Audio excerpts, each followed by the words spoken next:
Gênesis 21, do verso 1 ao 21. Meus irmãos, ouçamos estas palavras, porque não são palavras de homens, são palavras do Senhor. Palavra de Deus, soprada por seu Espírito. Portanto, atentemos àquilo que o Senhor dos Senhores tem a nos dizer nessa manhã. Gênesis 21 nos diz assim o Senhor. Visitou o Senhor a Sara, como lhe dissera, e o Senhor cumpriu o que lhe havia prometido. Sara concebeu e deu à luz um filho a Abraão na sua velhice, no tempo determinado de que Deus lhe falara. Ao filho que lhe nasceu, que Sara lhe dera à luz, pôs Abraão o nome de Isaque. Abraão circuncidou a seu filho Isaque, quando este era de 8 dias, segundo Deus lhe havia ordenado. Tinha Abraão 100 anos, quando lhe nasceu Isaque, seu filho. E disse Sara: Deus me deu motivo de riso, e todo aquele que ouvir isto vai rir-se juntamente comigo. E acrescentou: quem teria dito a Abraão que Sara amamentaria um filho? Pois na sua velhice lhe dei um filho. Isaque cresceu e foi desmamado. Nesse dia em que o menino foi desmamado, deu a Abraão um grande banquete. Vendo Sara que o filho de Agar, a egípcia, o qual ela dera à luz a Abraão, caçoava de Isaque, disse a Abraão: rejeita essa escrava e seu filho, porque o filho dessa escrava não será herdeiro com Isaque, meu filho. Pareceu isso muito penoso aos olhos de Abraão por causa de seu filho. Disse, porém, Deus a Abraão: não te pareça isso mal por causa do moço e por causa da tua serva. Atende a Sara em tudo o que ela te disser, porque por Isaque será chamada a tua descendência. Mas também do filho da serva farei uma grande nação, por ser ele o teu descendente. Levantou-se, pois, Abraão de madrugada, tomou o pão e um odre de água e pô-los às costas de Agar, deu-lhe o menino e a despediu. Ela saiu andando errante pelo deserto de Berseba. Tendo-se acabado a água do odre, colocou ela o menino debaixo de um dos arbustos e, afastando-se, foi sentar-se defronte, à distância de um tiro de arco, porque dizia: assim não verei morrer o menino. E sentando-se em frente dele, levantou a voz e chorou. Deus, porém, ouviu a voz do menino. E o anjo de Deus chamou do céu a Agar e lhe disse: que tens, Agar? Não temas, porque Deus ouviu a voz do menino daí onde está. Ergue-te, levanta o rapaz, segura-o pela mão, porque eu farei dele um grande povo. Abrindo-lhe Deus os olhos, viu ela um poço de água, e indo a ele, encheu de água o odre, e deu de beber ao rapaz. Deus estava com o rapaz, que cresceu, habitou no deserto, e se tornou flecheiro. Habitou no deserto de Parã, e sua mãe o casou com uma mulher da terra do Egito. Amém. Vamos orar. Senhor, eis a tua palavra, e aqui nos encontramos completamente carentes dela. Assim também inaptos para por nós mesmos discernir a verdade. Pelo contrário, nossos conceitos enganosos podem facilmente nos retirar a preciosidade, o tesouro diante de nós. Por isso, livra-nos disso, Senhor. E que o teu Espírito, então, guie o nosso entendimento. Guie, Senhor Deus, os nossos corações e que a tua palavra ressoe profundamente em nós. Não apenas informando-nos de coisas que, porventura, nós não saibamos ainda, mas poderosamente transformando o nosso ser, os nossos passos, a nossa peregrinação. Faz assim, Deus Santo, para que o teu nome seja ainda mais louvado em nosso meio. É o que nós pedimos em nome de Jesus. Amém. Finalmente, o filho prometido chegou. 25 anos depois, nós temos a concretização daquilo que Yahvé havia prometido a seu servo desde o capítulo 12 em sua jornada. Terra, mas também um descendente. Ele já tem percorrido a terra em sua inteireza, ele já tem conhecido a terra que será dele e de seus descendentes com largueza, mas agora finalmente o tão esperado, o tão sonhado filho da promessa chega. Este não é Ismael, fruto do concerto carnal e das tentativas humanas de prover aquilo que pode ser realizado apenas pelo poder de Deus, mas sim o filho, conforme o próprio Deus havia prometido, de Sara em Abraão. Então o descendente é chamado. Nessa manhã, meus irmãos, o que nós vemos no capítulo 21 e o que aprendemos é que Yahvé, o Deus da aliança, cumpre fielmente a sua palavra ao conceder o filho da promessa, distinguir os filhos de Abraão e preservar Ismael segundo os seus santos propósitos. É assim que o capítulo 21, meus irmãos, até aqui se apresenta para nós. O Senhor aparece como, mais uma vez, protagonista dos fatos, cumprindo, então, a sua promessa, como fiel à sua aliança, ao conceder o filho, então, prometido, distinguir os filhos de Abraão e preservar Ismael segundo o seu propósito. Assim, o texto claramente, meus irmãos, se dispõe ou é disposto diante dos nossos olhos nessa manhã. Note que do verso 1 ao verso 7, o que nós temos basicamente é Yahvé concedendo o filho da promessa. Isaque finalmente é chegado. Depois do verso 8 ao verso 14, o que nós temos, irmãos, é Yahvé distinguindo os filhos de Abraão. E por fim, então, no verso 15 ao final, verso 21, nós vemos Yahvé preservando Ismael segundo os seus santos propósitos. Não retarda o Senhor a sua promessa, como muitos a julgam demorada. O Senhor, então, nos mostra isso aqui a essa altura das palavras do Antigo Testamento, quando concede a Abraão e Sara o Isaque tão aguardado por ambos. Mas em que contexto o filho da promessa chega, irmãos? Em que contexto Yahvé concede o filho prometido? Note que nos versos 1 e 2 o que nós temos é a descrição inicial de que Yahvé cumpre a sua palavra exatamente como a pronunciou. Visitou o Senhor a Sara, como lhe dissera, e o Senhor cumpriu o que lhe havia prometido.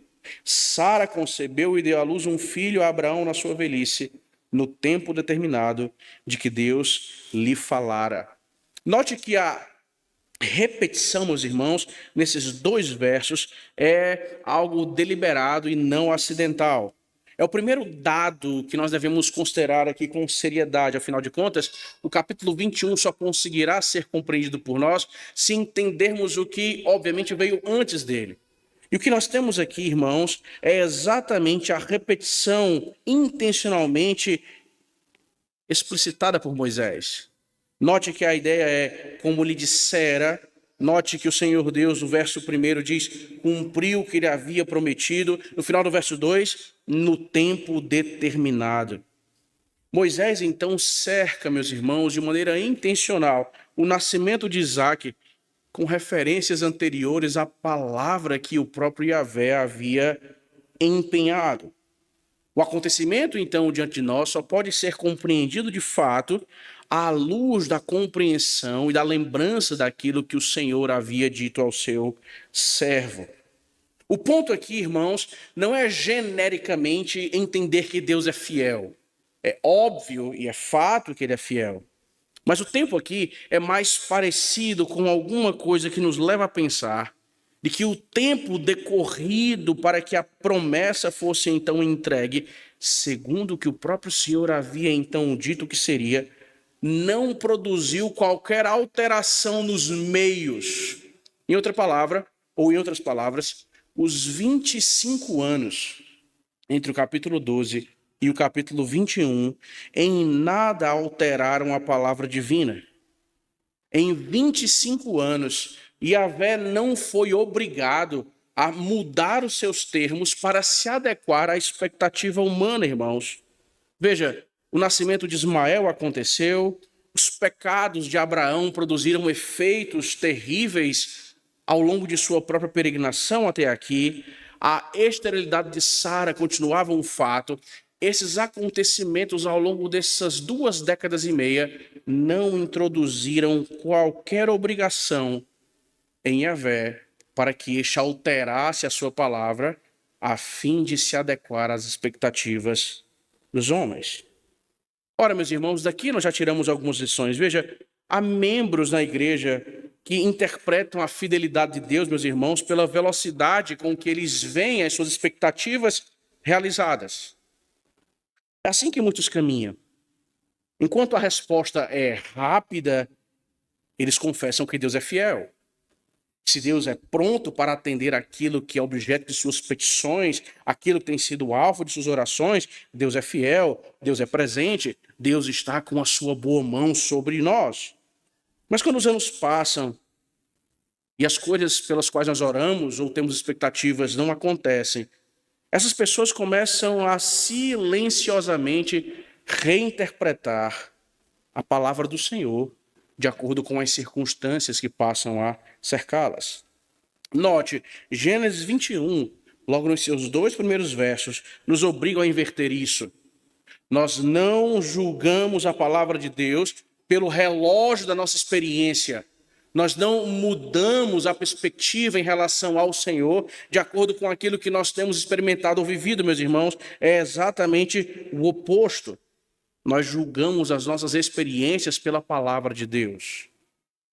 Aqui, Deus não deixa de ser o Deus fiel, Deus não deixa de ser o Deus providente, Deus não deixa de ser o Deus que atenta para as necessidades do seu povo, embora tendo transcorrido 25 anos.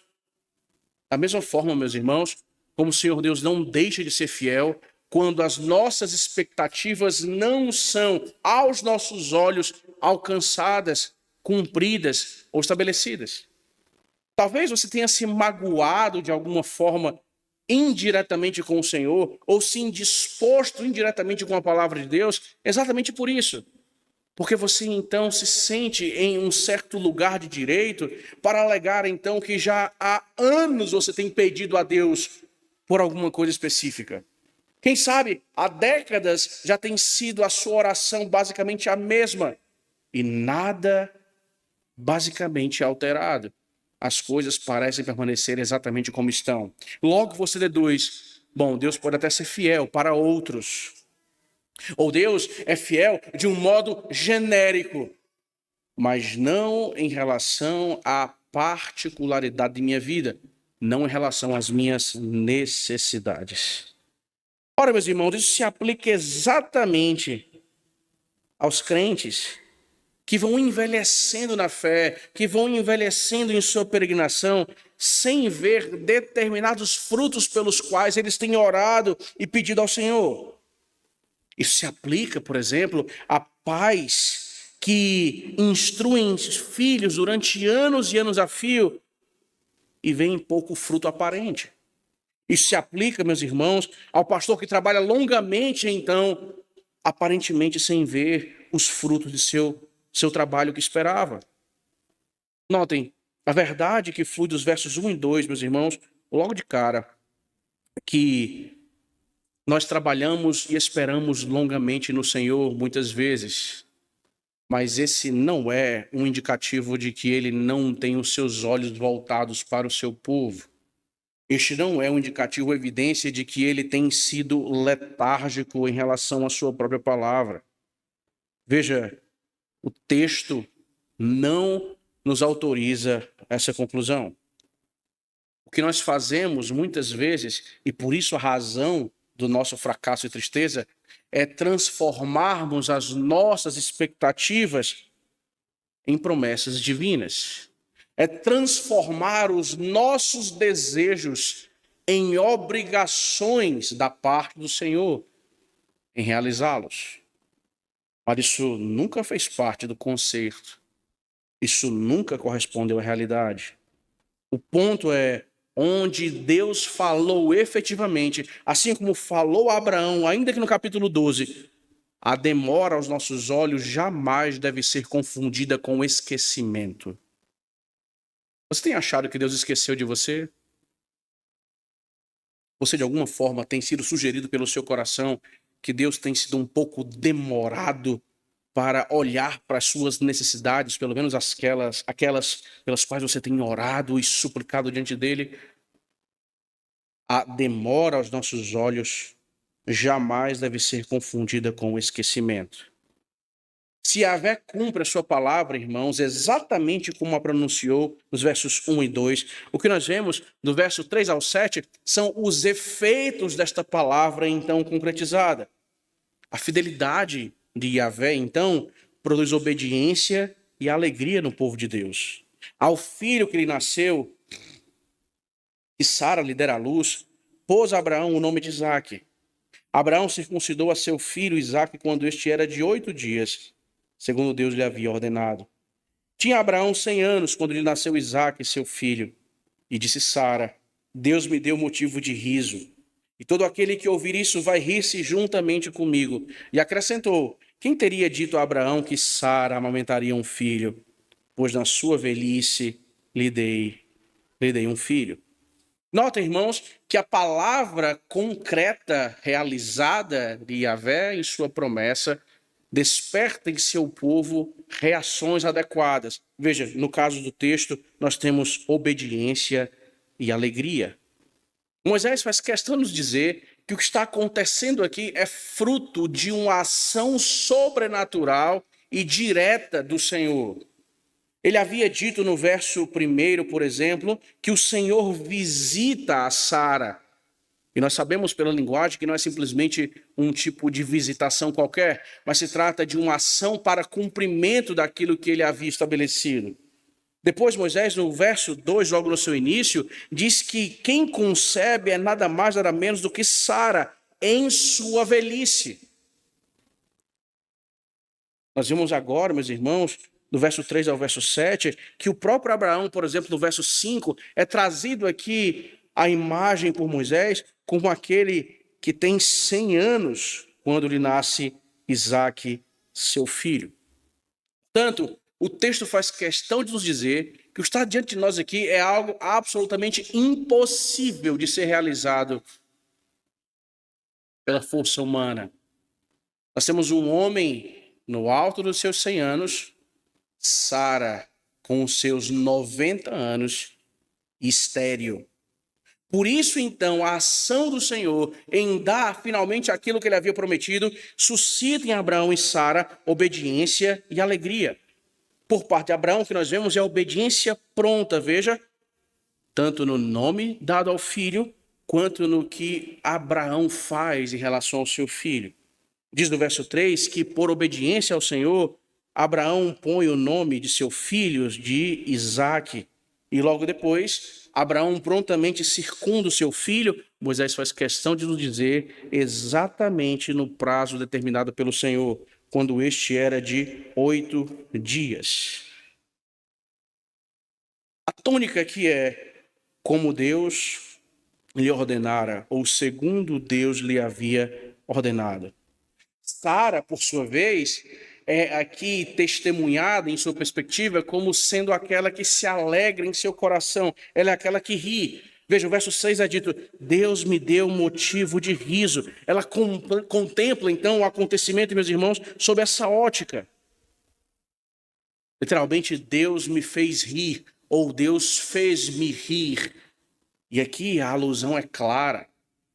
O nome de Isaque, riso, ou aquele que ri, agora então é trazido mais uma vez à memória e à cena, não como um fato que aponta para um coração incrédulo que havia rido no auge de sua incredulidade.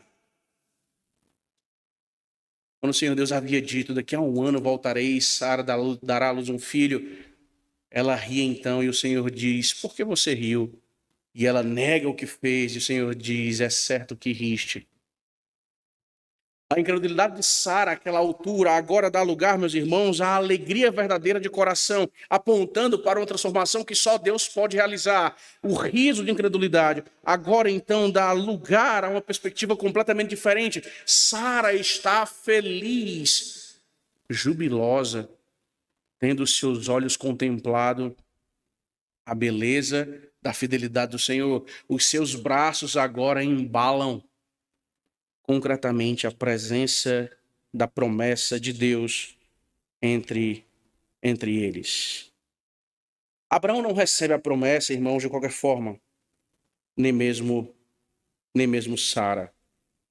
Há duas respostas aqui, que devem ser, então, respostas encontradas em nossa própria conduta. Afinal, o Senhor Deus continua realizando as suas promessas, o Senhor Deus continua cumprindo a sua palavra em nosso meio, em nossa própria época. Note que a alegria não dá lugar a um tipo de usufruto extravasado do fato. Abraão está alegre, mas ele não deixa de lado as suas obrigações paternais, as suas obrigações como cabeça de sua casa, os deveres da aliança. Ele circuncida o seu filho. Sara, por sua vez, não atribui o acontecimento ao acaso, ou à recuperação das suas forças, ou ao sucesso dos seus estratagemas. Ela diz assim: Deus me deu motivo de riso. Ou seja, ela atribui ao próprio Senhor a realização desses fatos extraordinários. O que isso chama a nossa atenção, meus irmãos? Abraão e Sara, recuperados em seu coração pelo Senhor, agora mostram respostas consistentes e esperadas daqueles que de fato têm caminhado com Cristo. Eles têm interpretado a bondade do Senhor, a benevolência de Deus, não como pagãos, mas como povo do Senhor. Nós, frequentemente, recebemos a bondade de Deus em nossas vidas a partir de uma ótica pagã. Como? Ora, desfrutando do dom, esquecendo-nos daquele que nos concedeu esse dom. Desfrutando das bênçãos, esquecendo quem nos proporcionou ou concedeu tais bênçãos. É assim, meus irmãos. Nós passamos por dificuldades financeiras e nós oramos, nos apegamos com o Senhor. A melhora financeira acontece. As nossas orações diminuem. Nós passamos, então, por dificuldades de saúde. E nós nos apegamos ao Senhor, nos voltamos a Ele, ainda que confiando em seus meios secundários, médicos, remédios, e o que quer que seja. E quando nós temos, então, uma melhora considerável, nós passamos a refugar um pouco em nossa aproximação do Senhor. O nascimento do filho, então, tão esperado por nós, passa a ocupar o nosso coração, um lugar que deveria ser ocupado apenas pelo Senhor. Pais passam a viver em função dos filhos, esquecendo-se do próprio Deus. O crescimento da igreja produz autossuficiência ministerial.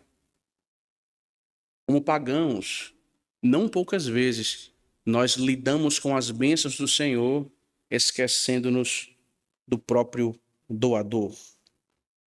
Note, irmãos, aqui há uma aplicação muito direta ou concreta aos pais da aliança.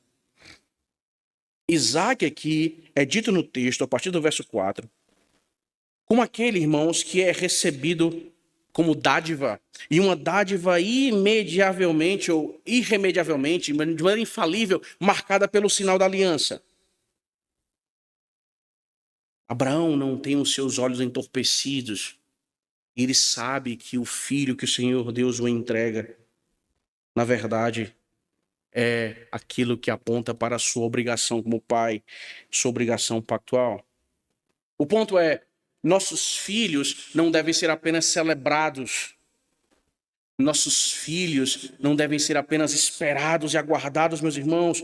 Nossos filhos não devem ser apenas protegidos, conduzidos, educados e preparados para uma profissão. Nossos filhos devem ser conscientemente criados como filhos do concerto, como filhos da aliança, como filhos debaixo do pacto, colocados sob a administração visível do pacto de Deus com o seu povo. Portanto, recebendo o batismo. São esses, ou nesse caso esse, o meio ordenado pelo Senhor para que a sua igreja então se adeque, para que os filhos da aliança sejam trazidos à sua presença. Muitos irmãos, com a felicidade, com a alegria, que é óbvia e é legítima, acabam então esquecendo e se desguarnecendo um pouco exatamente esse ponto, ou desse ponto. Muitas providências são tomadas, muitas preocupações são sanadas, mas o selo sobre o filho que lhe cabe como filho de pais crentes é postergado, às vezes, sem razão adequada. Abraão aqui é aquele que obedece ao Senhor, não escolhendo a alegria no filho da promessa, a obediência ao Senhor, mas unindo as duas coisas como deve ser. Ora, assim caminhamos, irmãos. O que nós temos é Yahvé concedendo finalmente Isaque, o filho prometido. Mas o que nós temos a partir de agora é uma alteração na cena. Afinal, demos um salto histórico e agora daremos outro. A partir do verso 8 em diante, o que nós temos são alguns anos que se passam até que o evento climático selecionado por Moisés aqui seja trazido à tona para o nosso entendimento. Em suma, o que nós percebemos aqui, irmãos, é que Yahvé distingue os filhos de Abraão, do verso 8 ao verso 14. Isaque cresceu e foi desmamado. Nesse dia em que o menino foi desmamado, deu a Abraão um grande banquete.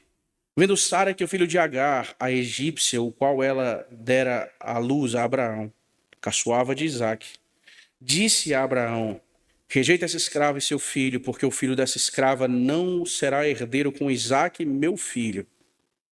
Pareceu isso muito penoso aos olhos de Abraão por causa de seu filho. Disse, porém, Deus a Abraão: não te pareça isso mal por causa do moço e por causa da tua serva. Atende a Sara em tudo o que ela te disser, porque por Isaque será chamada a tua descendência. Mas também do filho da serva farei uma grande nação, por ser ele teu descendente. Levantou-se, pois, Abraão de madrugada, tomou pão e um odre de água, pô-los às costas de Agar, deu-lhe o menino e a despediu. Ele saiu andando errante pelo deserto de Berseba. Notem, irmãos, o que está acontecendo aqui não é o desfecho de uma picuinha entre mulheres orgulhosas. O que está acontecendo aqui não é simplesmente o resultado de uma rixa entre duas mulheres que se antagonizam. O que acontece aqui não é um tipo de relato comum, como os nossos dias infelizmente nos dão aos montes, de pais expulsando seus filhos de casa, pura e simplesmente em razão de alguma coisa que eles tenham feito e tenham então sido objeto do seu desagrado. Nós temos aqui, irmãos, é a presença do filho da promessa, manifestando uma distinção que a convivência doméstica não podia apagar. Mais uma vez, o que nós temos aqui são os ecos ocasionados pela presença do filho da promessa, que manifesta uma distinção, uma diferença que a convivência doméstica não podia apagar. Ou seja, nós estamos remontando aquela divisão entre as sementes que o próprio Senhor estabeleceu por ocasião da queda. E aqui os ecos dessa grande guerra entre as sementes, entre esses dois povos. Isaque cresceu e foi desmamado. O que acontece aqui, irmãos, é algo que provavelmente tem a ver entre 1 a 3 anos de idade no máximo.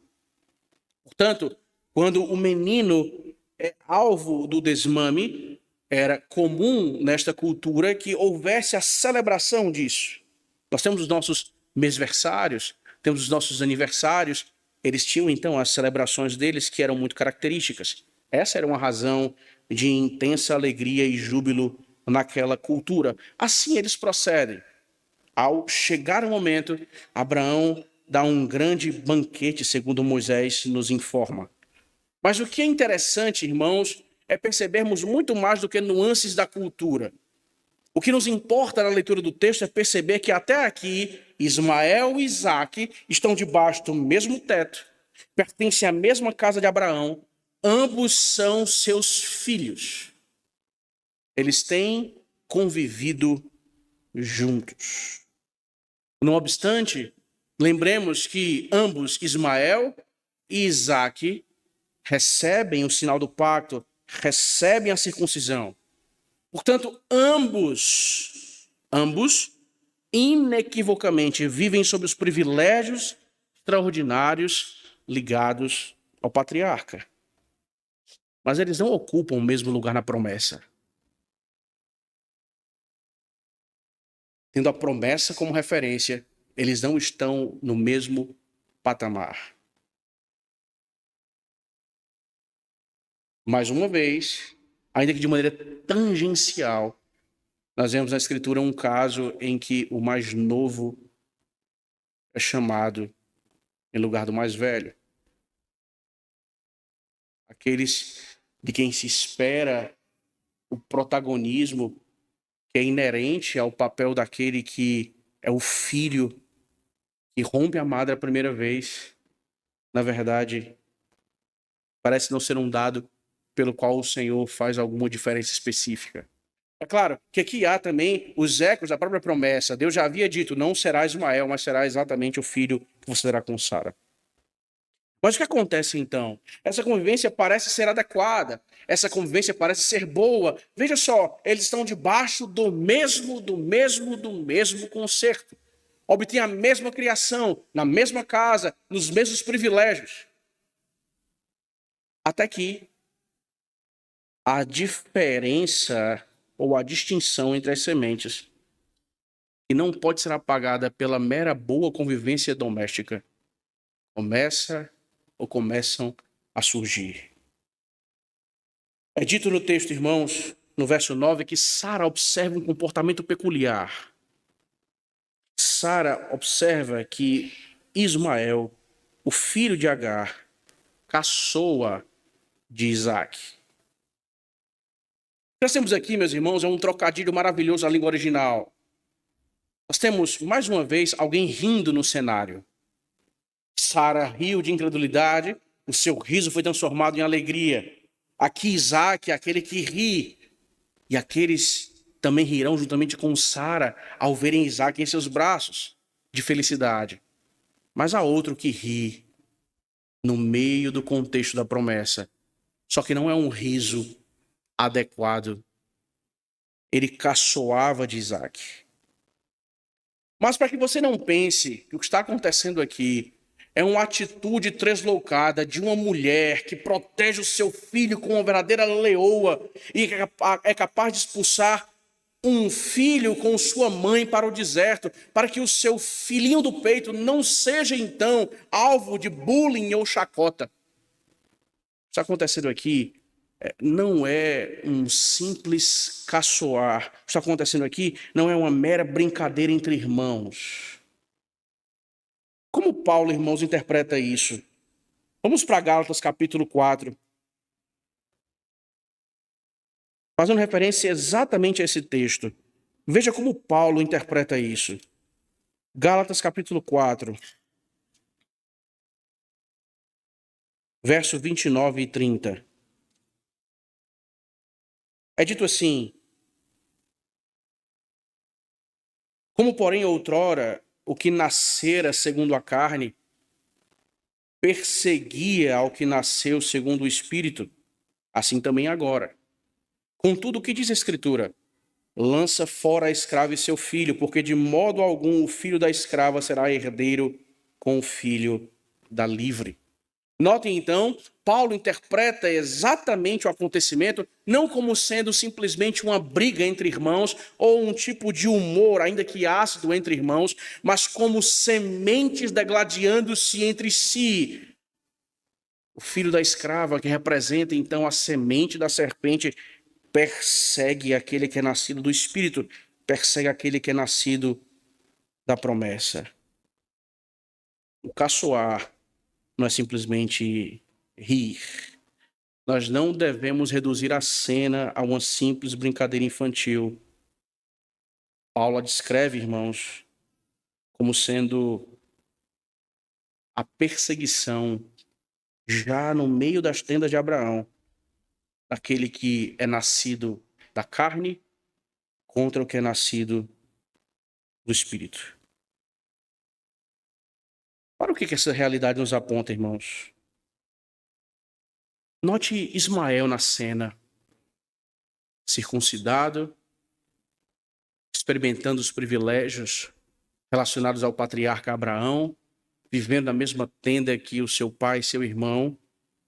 É possível viver muito perto de coisas santas e ainda assim continuar confiando na carne. Ismael é esse. Ele cresce na tenda de Abraão. Ele ouve o nome de Yahvé sendo invocado desde a sua tenra idade. Ele recebeu o sinal do pacto. Ele tem convivido debaixo da condução de um homem a quem Deus fizera as suas promessas. Mas a proximidade com Abraão não fez com que Ismael se tornasse um filho da promessa. Essa é uma palavra necessária, meus irmãos, àquilo que teologicamente nós chamamos de igreja visível. Há filhos de crentes que infelizmente podem confundir isso. Há filhos de crentes que podem confundir uma educação reformada, uma educação confessional, ou uma educação eclesiástica com um novo nascimento.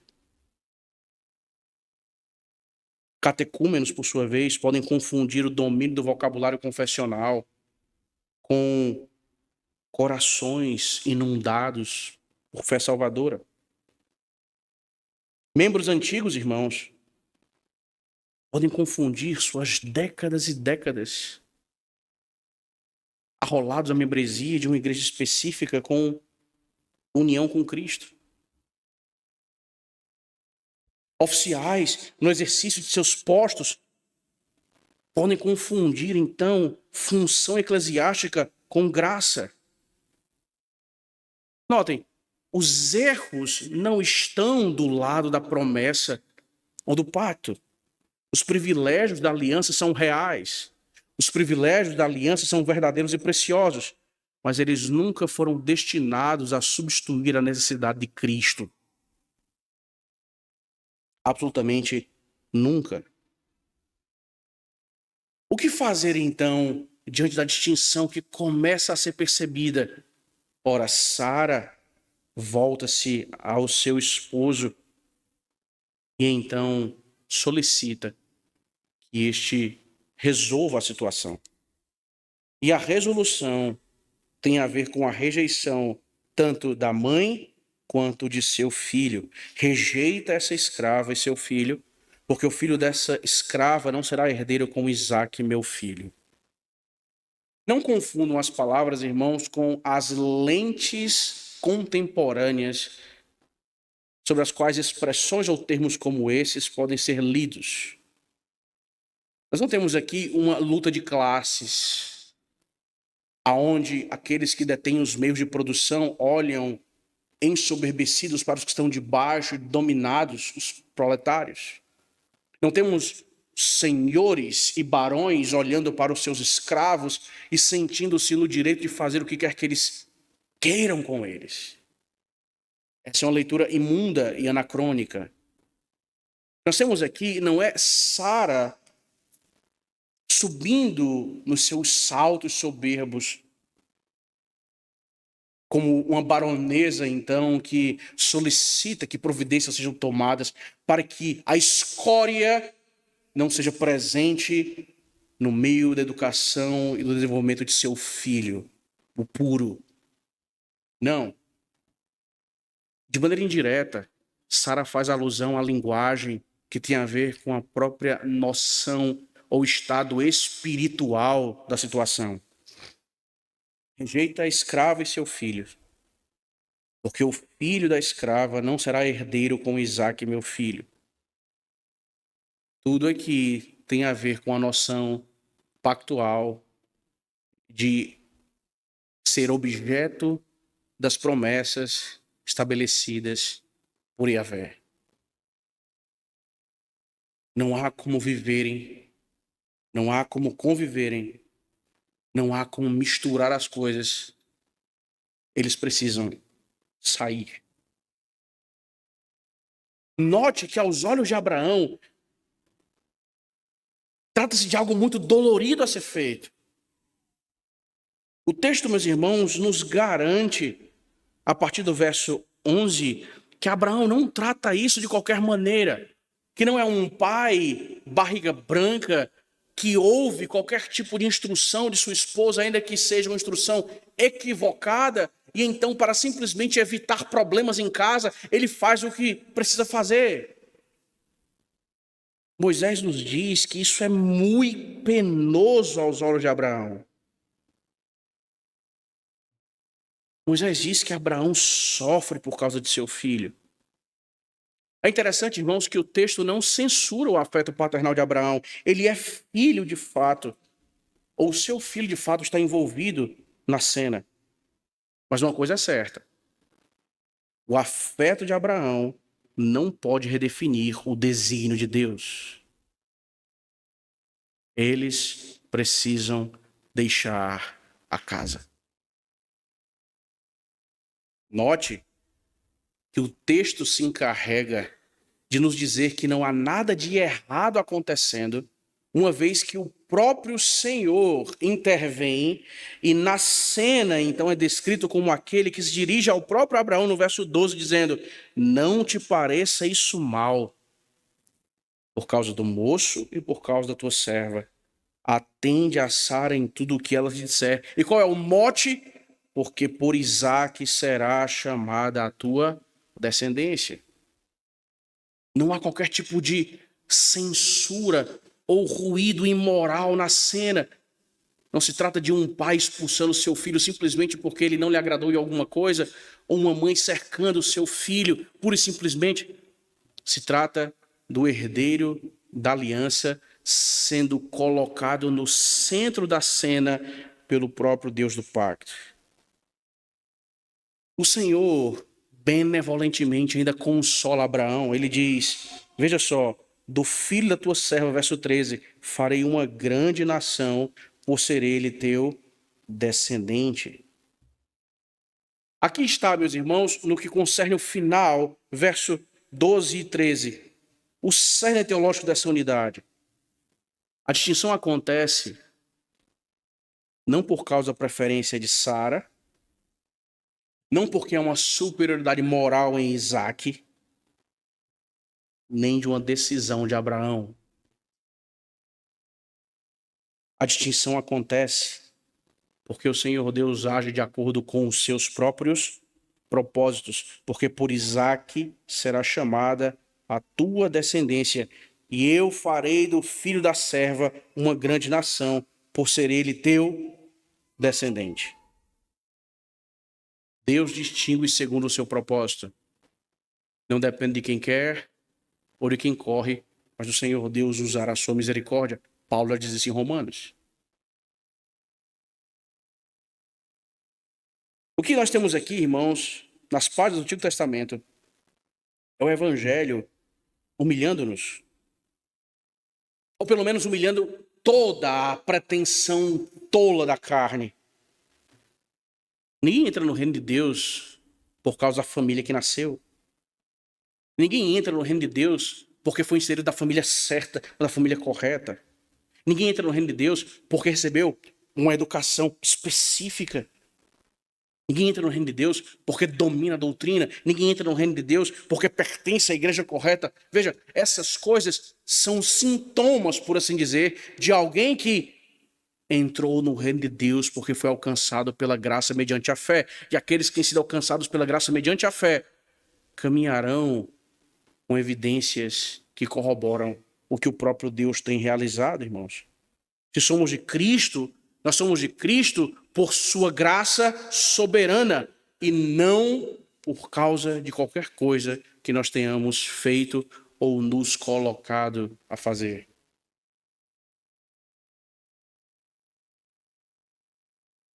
Quem pretere, quem divide, quem expulsa, quem distingue é o Senhor.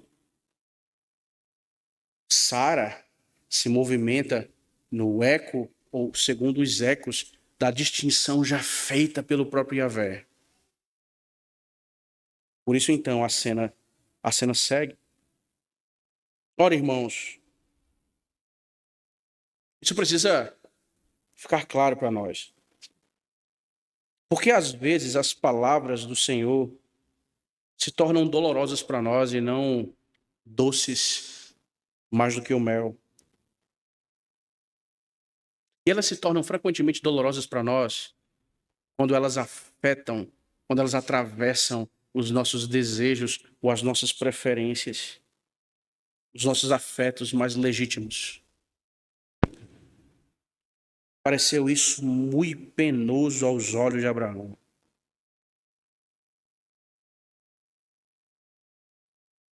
Abraão ama Ismael. Mas Abraão não pode exigir que Deus reorganize a sua promessa à luz de seu amor paternal.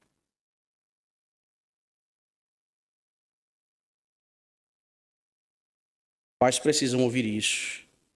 Nós, irmãos,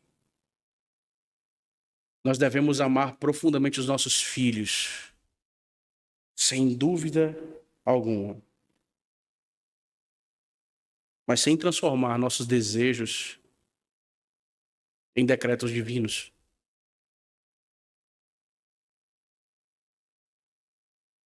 Não podemos diminuir as exigências de Cristo e de sua palavra para manter os nossos filhos confortáveis.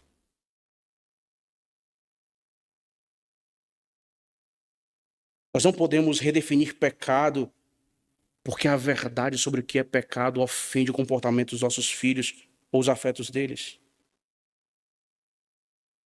Nós não podemos atacar ou nos voltar contra a disciplina da igreja quando ela alcança a nossa casa.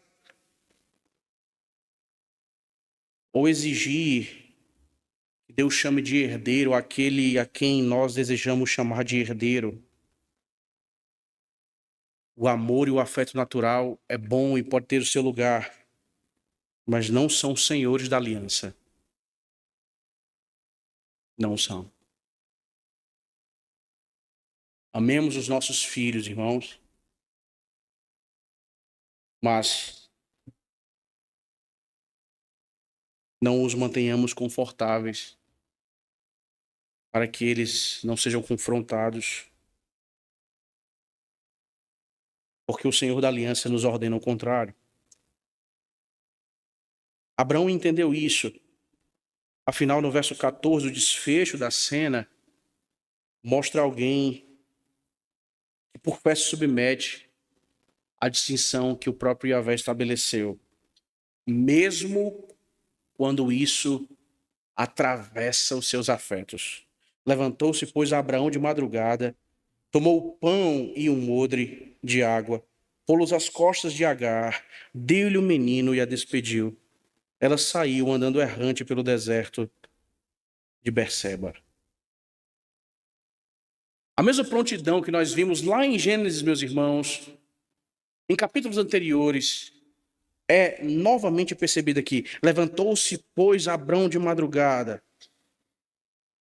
Abraão sofre no verso 11. Pareceu isso muito penoso aos olhos dele. Deus fala nos versos 12 e 13 a Abraão. No verso 14 ele obedece. Note, ele não deixa de amar Ismael, mas ele submete o seu amor à palavra de Deus. Há uma forma de obediência, irmãos, que ela se torna visível apenas quando o Senhor não confirma as nossas preferências. É relativamente simples nos mantermos no caminho da obediência quando, aos nossos olhos, fazer isto confirma as nossas expectativas e desejos. Mas existe um tipo de obediência, que é a que nós vemos aqui no verso 14, irmãos, que se torna visível apenas quando o Senhor Deus não confirma nossas preferências. É relativamente simples dizermos sola Escritura, quando a Escritura ratifica aquilo que nós já desejávamos. Mas a submissão, ela se torna visível, ela é provada quando a palavra governa os nossos afetos, quando a palavra do Senhor, irmãos, governa nossas relações familiares, nossos projetos para os nossos filhos, nossas expectativas relacionadas à igreja. Ou seja, diante disso tudo, a pergunta não é simplesmente eu creio, eu acredito que a Bíblia é verdadeira. A pergunta de Gênesis 21, no verso 14, é mais penetrante ainda. Eu permitirei que a palavra de Deus estabeleça distinções que os meus afetos gostariam de apagar? Eu permitirei que a palavra de Deus governe até mesmo estas áreas quando as minhas disposições do coração correspondem a um caminho oposto?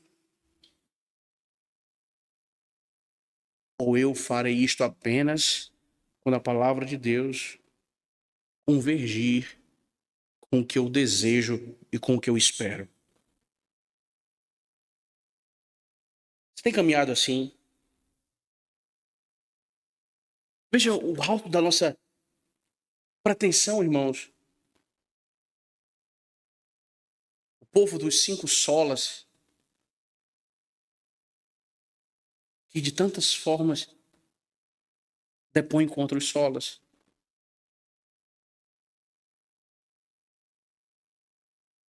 O povo dos lemas e motes em latim,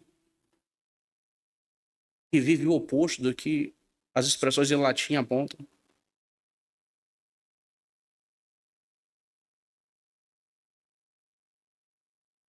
Um povo que, quando confrontado e atravessado em seus gostos, em suas preferências, em seus afetos, faz com que os seus gostos, preferências e afetos reinem. De alguma forma, adequando o Senhor e a sua palavra às suas próprias vidas, ao invés de adequar e conformar as suas próprias vidas à palavra do Senhor. Todos nós, em uníssono, responderemos a mesma coisa diante do creio que a Bíblia é verdadeira? Sim, mas você permitirá que a palavra de Deus estabeleça distinções que os seus afetos gostariam de apagar?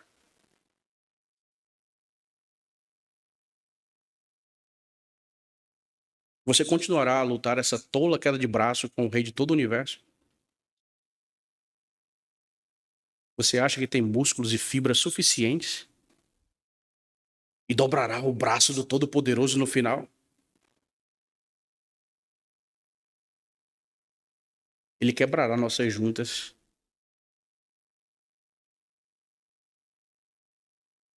Ele destenderá nossos ligamentos.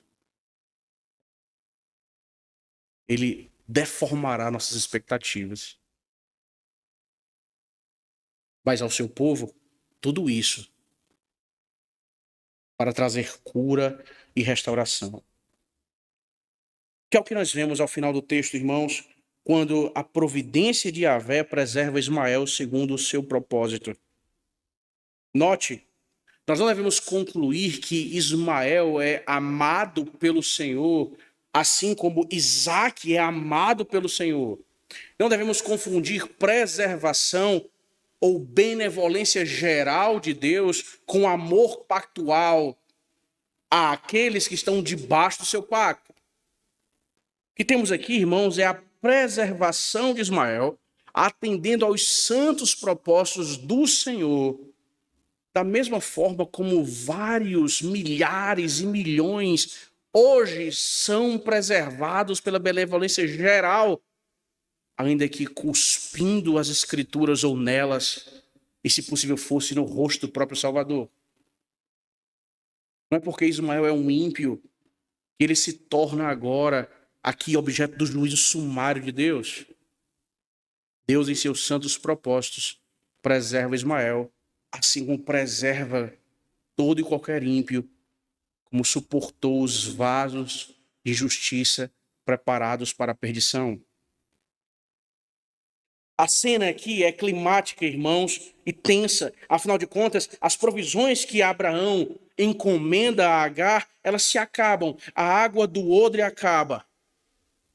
A sede no deserto, então, toma conta. A mãe, completamente impotente para mudar o cenário, simplesmente se afasta de seu filho para poupar o seu próprio coração e sentimentos de ver o seu filho morrer. Ela se distancia, segundo o verso 16, a distância de um tiro de arco, porque dizia: não verei morrer o menino. Ora, o Senhor nos mostra, irmãos, aqui na altura do relato, é que os meios humanos absolutamente foram esgotados. E é verdade. Mas isso não significa dizer que será anulado aquilo que Yahvé determinou. E o que ele havia determinado? Porque por Isaque será chamada a tua descendência, mas também o filho da serva farei uma grande nação, por ser ele teu descendente. Foi isso que o Senhor Deus havia determinado. Os meios humanos se esgotaram, mas isto não anula o que Yahvé determinou. Algo terrível. Não há mais água. Agar procura abrigo em uma sombra que é virtualmente inexistente no deserto. Ela se afasta de seu filho para não olhar para a cena inevitável que acontecerá. Do ponto de vista de Agar, a história de Ismael termina. Não há mais nada que se possa fazer. Segundo o olhar da mãe, esse é o último ato na história de Ismael. Mas nós, leitores, devemos saber, porque temos acompanhado o próprio texto, que não é aqui que a vida de Ismael termina. Agar é incapaz de considerar isso a essa altura, mas nós não deveríamos ser. Deus acaba de dizer que será de Ismael chamada uma grande nação. Uma grande nação não morrerá debaixo daquele arbusto. Nota, irmãos, frequentemente agimos assim como Agar. Nós chamamos de fim aquilo que corresponde ao esgotamento total dos nossos meios, dos nossos recursos. E aí somos tentados a concluir aquilo que não deveríamos, que quando nossos recursos acabam, a providência de Deus acaba. Quando os nossos meios cessam, a providência de Deus, então, cessa. O salário não basta. O médico não dá um diagnóstico, uma solução esperada. Os recursos da igreja são pequenos. Logo, significa o quê? Que nós, então, não conseguimos caminhar. Acabou. Não há o que fazer. E aí, como Agar, nós começamos a fazer teologia olhando para o odre vazio. Esse é o final de Ismael. Me afastarei para não vê-lo morrer. O que nós vemos no texto é que no verso 17 Deus irrompe a cena. E outro trocadilho maravilhoso e providencial acontece. Deus, porém, ouviu a voz do menino. Ismael, ou Deus ouve. No deserto, onde o menino está, o Senhor Deus então ouve. E é isso que ele diz a Agar. Que tens, Agar? Não temas, porque Deus ouviu a voz do menino. Daí onde está a providência do Senhor em sua graça alcança exatamente perímetros inimagináveis por nós.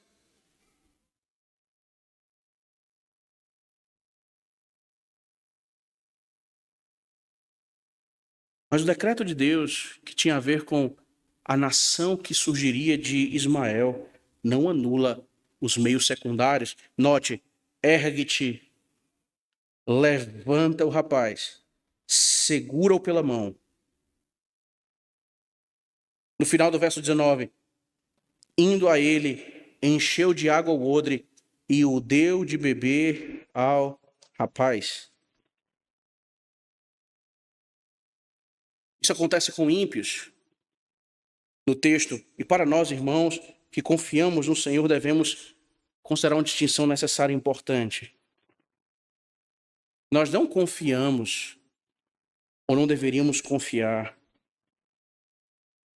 que todo o odre que nós carregamos será sobrenaturalmente abastecido ou reabastecido.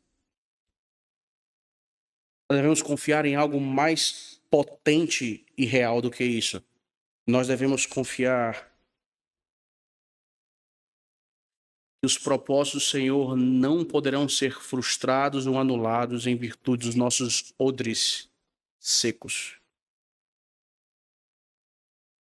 Isso faz toda a diferença. Porque nós estamos à beira de um entendimento triunfalista das coisas. Isso deve ser evitado. Deus não garante que os nossos supostos odres serão sempre reabastecidos de acordo com o que nós achamos que deve ser. Mas Deus garante que os seus santos propósitos nunca falharão, mesmo quando os nossos odres se encontrarem vazios.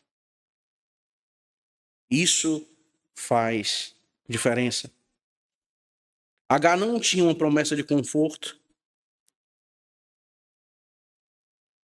assim como a nossa segurança, irmãos, não está ou não deveria estar enraizada em que Deus realizará os nossos planos e nos fará conquistar os nossos sonhos, mas sim no fato de que a escassez e as limitações de nossa parte, suas criaturas, jamais tornarão Deus incapaz de realizar os planos dele. Por isso a glória é do Senhor e não nossa.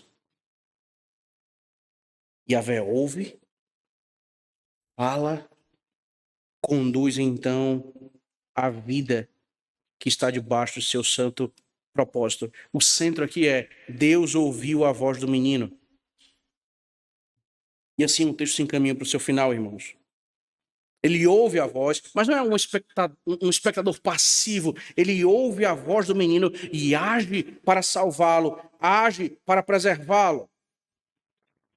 No deserto, o nome Ismael então se torna um acontecimento que divide águas.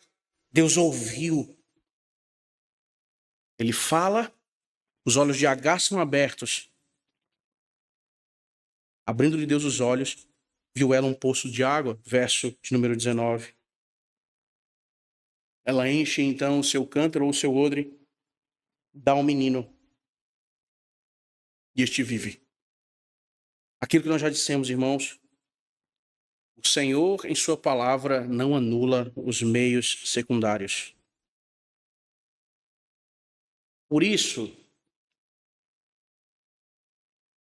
não confunda confiar na providência com passividade.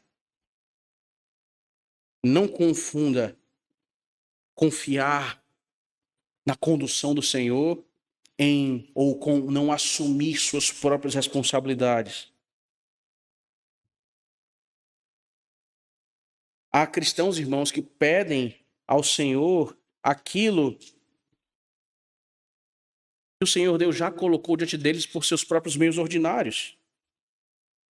Eles pedem por sustento, mas eles desprezam o trabalho diligente. Eles pedem por saúde, mas desprezam o cuidado necessário com o próprio corpo e com a rotina. Eles pedem maturidade, mas eles negligenciam a própria palavra, que é o que conferirá a maturidade. Eles pedem uma igreja forte, pujante, cheia, mas tratam o dia do Senhor com leviandade. Pais pedem a conversão e o crescimento dos filhos, mas não os catequizam nem governam piedosamente o lar. Assim somos muitos de nós, irmãos. Nós tendemos a pedir aquilo que o Senhor Deus já colocou diante de nós por seus meios ordinários. Porque confundimos providência com passividade, ou a ação divina com um passe de mágica, quando nunca foi assim. Portanto, nós confiamos não que os nossos odres serão sempre cheios, mas no fim das contas, confiamos que nenhum propósito do Senhor será frustrado, mesmo ou a despeito das nossas limitações. Assim o texto termina, irmãos. Deus estava com o rapaz. Seu último ato não foi sucumbir à sede debaixo de um arbusto no deserto. Ismael cresce, habita no deserto, se tornou flecheiro, habitou no deserto de Parã, e sua mãe, para que não haja dúvida de que Ismael não é filho da promessa, casa o seu filho com uma mulher da terra do Egito e não de dentro do próprio povo de Deus. Portanto, irmãos, o capítulo 21 até aqui nos mostra não simplesmente o Deus fiel, fato, ele é fiel, mas nos mostra que, embora aos nossos olhos a espera possa parecer longa, ele não é afetado pelas nossas afetações. Ele não é volátil e transita de acordo com os nossos sentimentos e responde a eles como se fosse refém disso. Ele não muda os seus desígnios para se adequar àqueles que têm esperado. Por quê? Não é porque ele é um Deus mau, ou porque é um Deus relapso, ou porque é um Deus que não conhece o seu povo e não está próximo dele. É porque os seus desígnios são santos e perfeitos. Por isso, enquanto esperamos, somos conformados à realidade. E tanto nós dizemos, a partir de um versículo encapsulado, a vontade do Senhor é boa, é perfeita e é agradável. Ainda que se passem 25 anos de orações ininterruptas